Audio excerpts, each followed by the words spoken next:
像我们趴在桌子上睡觉也会腿麻，对吧？不，趴在桌。嗨，大家好，我们今天讲打坐、静坐过程当中腿麻的这种情况。首先说一下，腿麻只是一种非常正常的现象。像我们念书的时候，趴在桌子上睡觉，睡时间久了，这个胳膊肯定是会麻的，对吧？经常就是不是睡好了，而是说自己的这个胳膊被麻醒了，蹲久了腿也会麻。当我们提出打坐过程中腿麻怎么办这个问题之前，我们应该先搞明白为什么会有腿麻怎么办这个问题产生，就是说为什么想要解决腿麻怎么办，而不是为什么我想要去解决腿麻的这个问题。腿麻呢，我们也要分情况来看一下自己属于哪一种。第一种，练习过程当中自己的注意力集中，注意力逐渐紧绷，越来越集中在这个就是随着静坐时间的延长啊，这个腿麻的情况也愈演愈烈，然后注意力就粘着在上面，好像就是一个互相拉扯的状态，不知道如何是好。这个就是方法有问题，我们需要调整一下。第二种，身心放松了，只是在下坐结束打坐之后，腿麻的情况才变得非常的明显，就是哎呀，要缓过来，要缓一下。那这种情况就是进入状态和出状态的问题。进入状态后，我们的感知觉这种感觉的程度会有一定程度的隔离，有腿麻出现，但是呢，自己只要注意力不去加重，不去加强，它就会好像隔着一层一样。这种情况就是不用管，不用太在意，继续做好静坐的方法就行了。我们应该关注的点是放在自己的方法是不是对，自己是不是有感觉到身心的轻松啊，注意力变得舒缓，附带一些杂念的减少，频次降低，还有情绪的这种隔离缓冲，是不是有这些变化出现？也就是我们在解决腿麻怎么办这种问题之前，要先搞明白自己的静坐方法是不是对，明白吗？怎么判断自己的静坐方法是对？我们先看一些侧面的指标啊。首先就是自己是不是有附带念头减少、念头的频次降低这种现象发生。第二个，情绪逐渐淡化了，不是没有啊，就是这种缓冲地带逐渐形成。第三个也是最重要的，意识是不是有清醒。第四个，身心是不是开始逐渐放松，变得柔软，这个也是非常重要的，是不是开始变得灵动、生动，而不是变得僵化、呆板。第6、7、8都很多了，就是它是全方位、全面的进化、全面的改变。静坐做对了的特点就是这样子，改变、转变非常多，灵感啊、创造力很多的都会直接反映在自己的生活当中。那我要怎么知道自己对了呢？没有别的办法，就是你就是知道，没有什么为什么，知道吗？但是如果说方向不对，那也是你也会知道。不对的判断很简单，就是我不知道自己的方法是不是对，就是有一种这种浅浅的，不说是浅浅的吧，总是会飘出一些我也不知道自己在做什么，我感觉好像静坐就是到头了，就是不知道这么做下去是干什么。这样的情况出现的时候，静坐的方法确实是需要调整一下。只是说有时候人会选择性的，就是我觉得自己的方向其实有一点不对，但是我还是觉得我应该顺着这条方向走下去。这个时候就是看自己的选择了。就是我们在静坐练习过程当中，虽然不知道接下来或者接下来的很多步都不知道它会发生什么，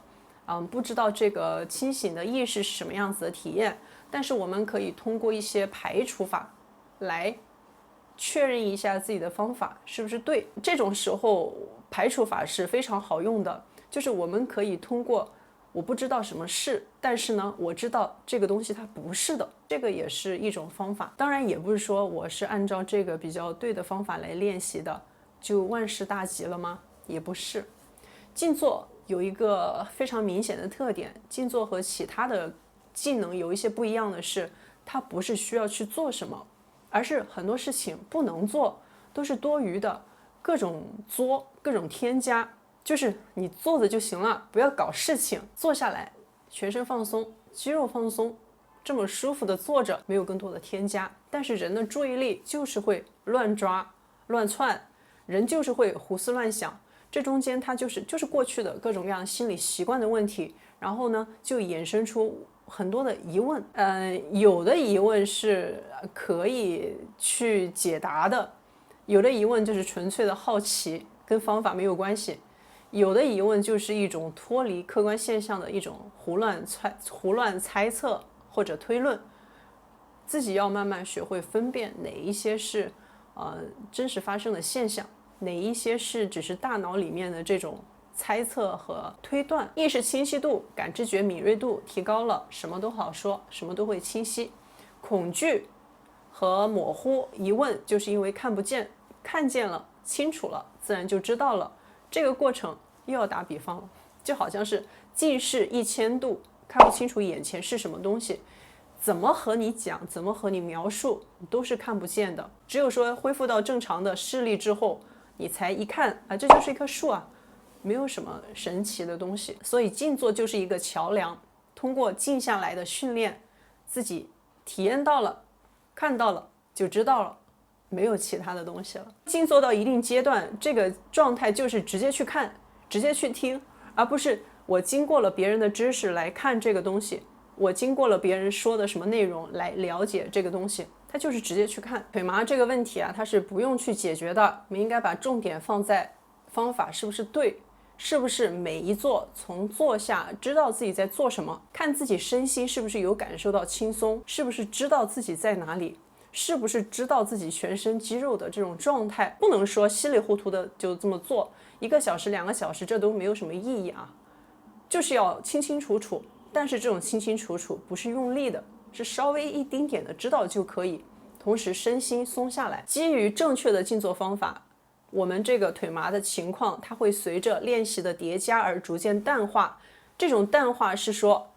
身体逐渐放松了，逐渐全身形成了贯通，这个大概就是5度左右的状态，也是人体的一个自然过程。你在初期就是会麻，麻就麻了，不是说我腿麻我还可以做得更久的，没有必要啊。它就像一个木桶，你就是这么一块短了就是不行，没有必要去勉强，也没有必要去强迫自己做多久的时间，不是越久越好，而是说我们的身心状态从你开始练习的时候，它就决定了你只能大概做这么久。我们经常说静坐5分钟就是5分钟的效果，这里指的是要提高静坐的效率，而不是说熬时间，明白吗？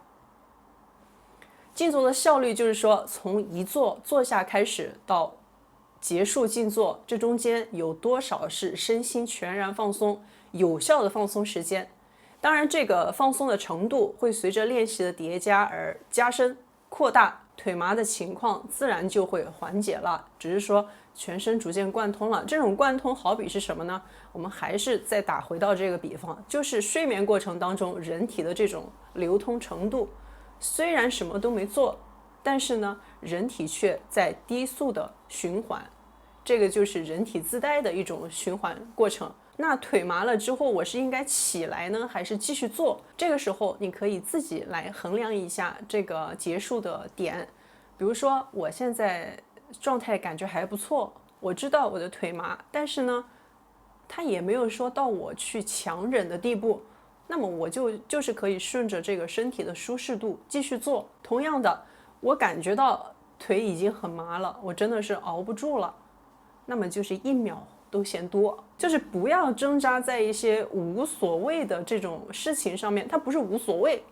它是一个指标，它是一种侧面的指标。静坐打坐过程当中，唯一应该关心的指标是我的身心状态是不是舒适，我的身心是不是放松下来了。静坐到一定阶段之后，这个方向就会变为意识是不是清醒，这些才是主干应该关心的指标啊。比如说像腿麻、冷热、酥麻这些体感都是一些信号，那么信号呢就是像晴雨表一样的这种指示，我们是不解决的。信号出现只是说给你一些信息展示，我现在的身心状态就是这个样子的，不用解决，麻了直接起来就行了，少看一些什么高僧大德打坐1年10年都不腿麻的这种新闻啊，就是回到自己的身心状态来啊，不要看那些东西，爱看看了就过了。还有，也不是说和尚打坐就对，我们要打一个问号，不是看别人做了什么，别人说了什么，要看你自己。最后还是小结一下，就是不要对静坐过程当中出现的这种腿麻呀、冷啊、热呀，这些就是自己搞得晕头转向的了。多关注真正的核心，自己是不是身心放松了，是不是身心舒适，而不是我有什么体验，体验都不重要。体验确实是有，它都是真，但是呢都是流过的。我们只需要就是不断的去巩固这个基础，做好基础，其他的都会自然的出现。再见。